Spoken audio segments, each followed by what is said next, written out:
آج کی اس ویڈیو میں ہم ایسے صحابہ رسول کا واقعہ بیان کریں گے جو رات میں اپنی بیوی سے پانی مانگتے ہیں۔ جب ان کی بیوی پانی لے کر آتی ہے تو ان کو نیند آ چکی ہوتی ہے، لیکن جب وہ جاگتے ہیں تو کیا دیکھتے ہیں کہ ان کی بیوی ان کے پاس اب بھی پانی لے کر کھڑی ہے۔ لیکن جب وہ ان سے پوچھتے ہیں کہ تجھے کیا چاہیے تو بیوی کہتی ہے کہ مجھے طلاق چاہیے۔ وہ ایسا کیوں کہتی ہے اور اس کے پیچھے کی اصل کہانی کیا ہے، آج کی اس ویڈیو میں یہ سب کچھ ہم آپ کو تفصیل سے بتائیں گے۔ اس لیے آپ سے درخواست ہے کہ اس ویڈیو کو اینڈ تک ضرور دیکھیں، اور اگر آپ کا دل اجازت دے تو ویڈیو کو لائک بھی ضرور کیجیے گا، کیونکہ یہ ہمارا حق ہے۔ ایک صحابہ رسول رات کو اپنے گھر میں آرام فرما رہے تھے اور انہیں پیاس لگتی ہے۔ وہ اپنی بیوی سے پانی مانگتے ہیں تو ان کی بیوی پانی لے کر آتی ہے تو وہ صحابی سو چکے ہوتے ہیں۔ وہ عورت اتنی خدمت گزار تھی کہ پانی لے کر وہیں کھڑی ہو گئی۔ جب رات کا کافی حصہ گزر گیا تو صحابی کی آنکھ کھلی تو یہ دیکھ کر وہ حیران رہ گئے کہ ان کی وفادار بیوی پانی لے کر ان کے پاس کھڑی ہے۔ تو پوچھنے لگے، تم کب سے کھڑی ہو؟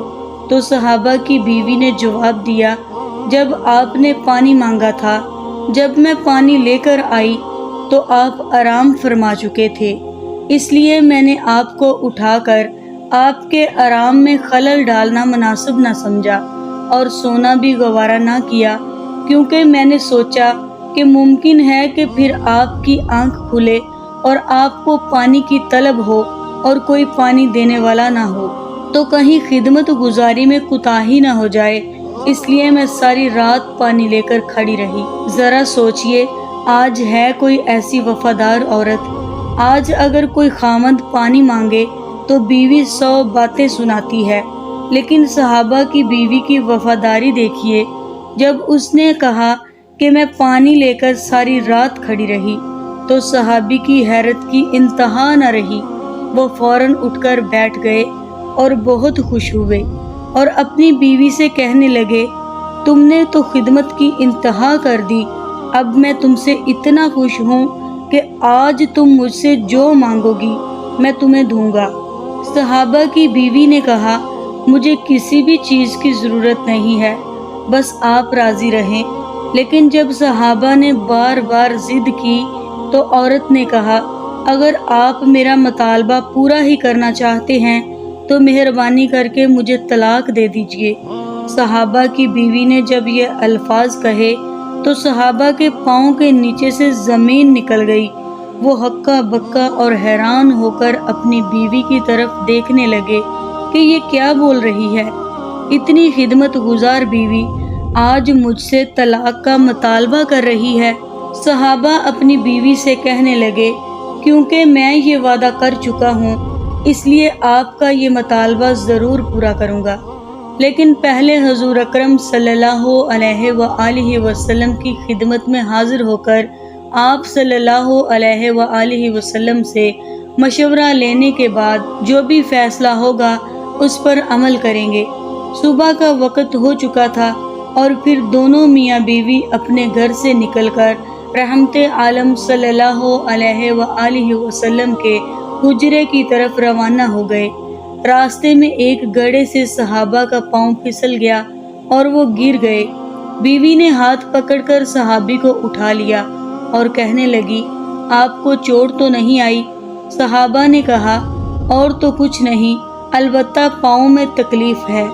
صحابہ کی بیوی نے کہا، چلو واپس گھر چلتے ہیں۔ تو صحابی کہنے لگے، اب تو قریب آ چکے ہیں۔ بیوی کہنے لگی، نہیں، آپ واپس چلو۔ جب دونوں واپس گھر آئے تو صحابی نے پوچھا کہ مجھے تو سمجھ نہیں آئی کہ یہ سارا ماجرا کیا ہے۔ تو صحابہ کی بیوی نے کہا، مسئلہ یہ ہے کہ میں نے کسی سے سنا ہے کہ جسے ساری زندگی میں کوئی تکلیف نہ ہو تو اس کے ایمان میں شک ہے، کیونکہ جو بھی ایماندار ہوگا، حق کی راہ کا مسافر ہوگا، اسے تکلیف ضرور ہوگی۔ مجھے تو آپ کے ساتھ رہتے ہوئے 15 سال کا عرصہ ہو چکا تھا، لیکن آپ کو کبھی سر میں درد بھی نہیں ہوا۔ اس لیے مجھے شک ہوا اور میں نے سوچا کہ ایسے آدمی کے نکاح میں رہنے کا کیا فائدہ جس کا ایمان ہی مشکوک ہو۔ اس لیے میں نے طلاق مانگی تھی، لیکن جب راستے میں آپ کے پاؤں میں چوٹ آئی تو میرا شک رفع ہو گیا۔ الحمدللہ آپ تکلیف میں آزمائے گئے اور آپ نے اس تکلیف پر صبر کیا۔ ناظرین، یہ تھے صحابہ۔ لیکن آج کل کی عورتیں اپنے شوہروں سے زیور، کپڑے اور دوسری چیزوں کے لیے تو بڑی ضد کرتی ہیں، لیکن افسوس کہ نماز اور دین اسلام کے لیے کوئی بھی ضد نہیں کرتی۔ اللہ پاک سب کو ہدایت دے، آمین۔ امید کرتی ہوں کہ آج کی ویڈیو آپ کو ضرور پسند آئی ہوگی، اس لیے ویڈیو کو لائک کرنے کے ساتھ ساتھ اپنے دوست احباب کے ساتھ بھی ضرور شیئر کیجیے گا۔ اپنا اور اپنے پیاروں کا بہت سارا خیال رکھیے گا۔ اللہ حافظ۔